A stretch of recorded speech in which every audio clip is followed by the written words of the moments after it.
Hello friends, welcome back to my channel. இன்றைக்கி நம்ம என்ன பார்க்க போகிறோம்னா, இட்லி தோசைக்கு சூப்பரான 4 விதமான சட்னி எப்படி செய்யலான்றது தான். இப்போ வாங்க வீடியோக்குள்ளே போகலாம்.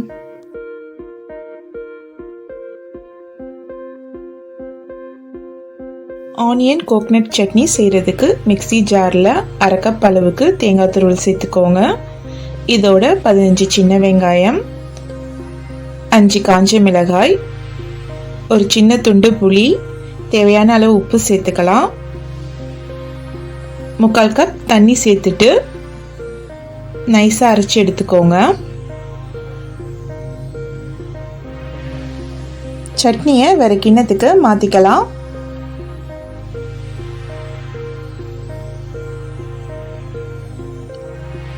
ரெண்டு டேபிள் ஸ்பூன் நல்லெண்ணெய் சேர்த்துக்கோங்க. சட்னியை தாளிக்கணும்னு அவசியம் இல்லை, தாளிக்காமையே ரொம்ப டேஸ்டாக இருக்கும். இட்லி தோசைக்கு சூப்பரான ஆனியன் கோகனட் சட்னி ரெடி.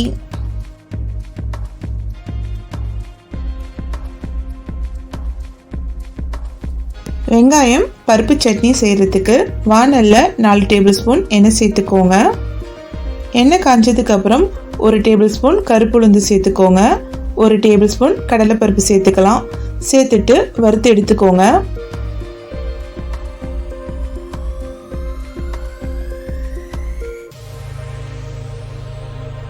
நாலுலேருந்து 5 காஞ்ச மிளகாய் சேர்த்துக்கோங்க.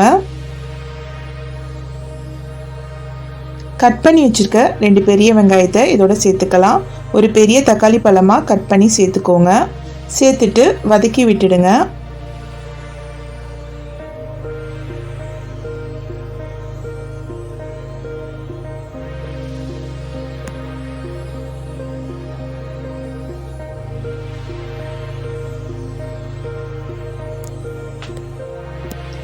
வதக்கினதை மிக்ஸி ஜாரில் சேர்த்துக்கோங்க.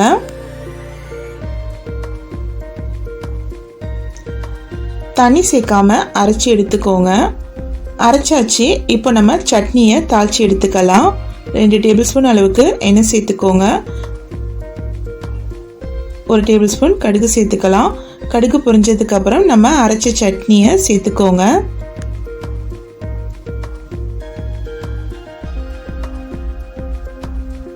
உப்பு சேர்த்துட்டு மிக்ஸ் பண்ணி விட்டுடுங்க.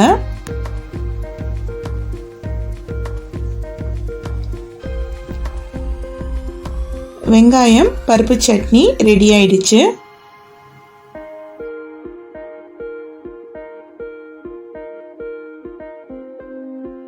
தக்காளி கார சட்னி செய்யறதுக்கு மிக்ஸி ஜாரில் 4 பழுத்த தக்காளி பழமாக கட் பண்ணி சேர்த்துக்கோங்க.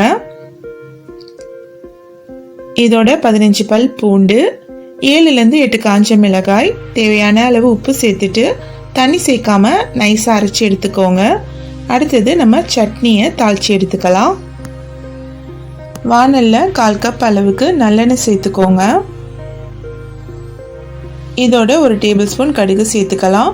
கடுகு பொரிஞ்சதுக்கு அப்புறம் 1 டேபிள் ஸ்பூன் கருப்புளுந்து சேர்த்துக்கோங்க. சேர்த்துட்டு வதக்கி விட்டுடுங்க. 3 பிஞ்ச் அளவுக்கு பெருங்காய பொடி சேர்த்துக்கலாம். நம்ம ஏற்கனவே அரைச்சி வச்சிருந்த சட்னியை இதோட சேர்த்துக்கோங்க. கருவேப்பிலை சேர்த்துட்டு மிக்ஸ் பண்ணி விட்டுடுங்க.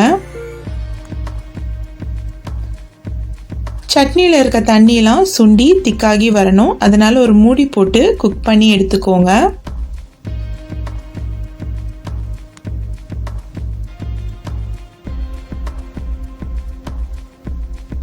சட்னி திக்காயிடுச்சு.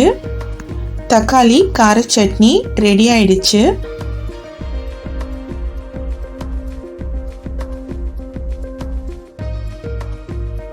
தக்காளி புதினா சட்னி செய்கிறதுக்கு வானலில் 4 டேபிள் ஸ்பூன் அளவுக்கு எண்ணெய் சேர்த்துக்கோங்க. எண்ணெய் காஞ்சதுக்கு அப்புறம் 2 பெரிய வெங்காயமாக கட் பண்ணி சேர்த்துக்கோங்க.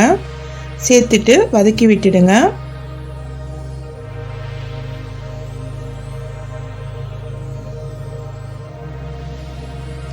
ரெண்டு தக்காளி பழம் கட் பண்ணி சேர்த்துக்கலாம்.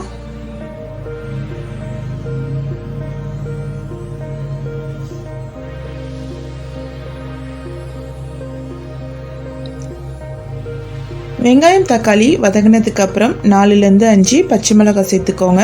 இதோட ஒரு கைப்பிடி அளவு புதினா சேர்த்துக்கலாம். சேர்த்துட்டு வதக்கி விட்டுடுங்க.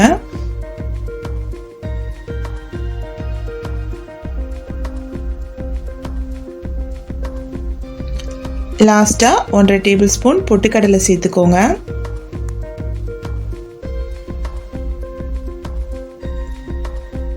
வதங்கினதுக்கப்புறம் ஆற விட்டு மிக்சி ஜாரில் சேர்த்துக்கோங்க. ஆறினதுக்கப்புறம் வதக்கினதை மிக்சி ஜாரில் சேர்த்துக்கலாம்.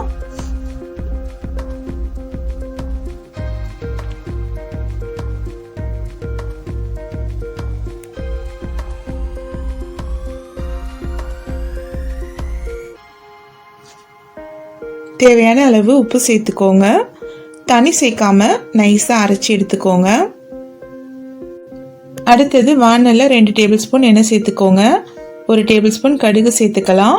கடுகு பொரிஞ்சதுக்கப்புறம் நம்ம அரைச்சி வச்சிருக்க சட்னியை இதோட சேர்த்துக்கலாம்.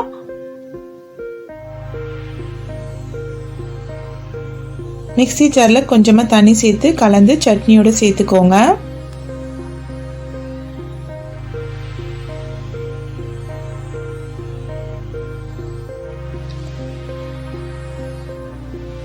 தக்காளி புதினா சட்னி ரெடி ஆயிடுச்சு. 4 வகையான சட்னியையும் வீட்டில் செஞ்சு பாருங்கள். மறக்காமல் உங்கள் கமெண்ட்ஸ் சொல்லுங்கள். See you in next video. Thank you.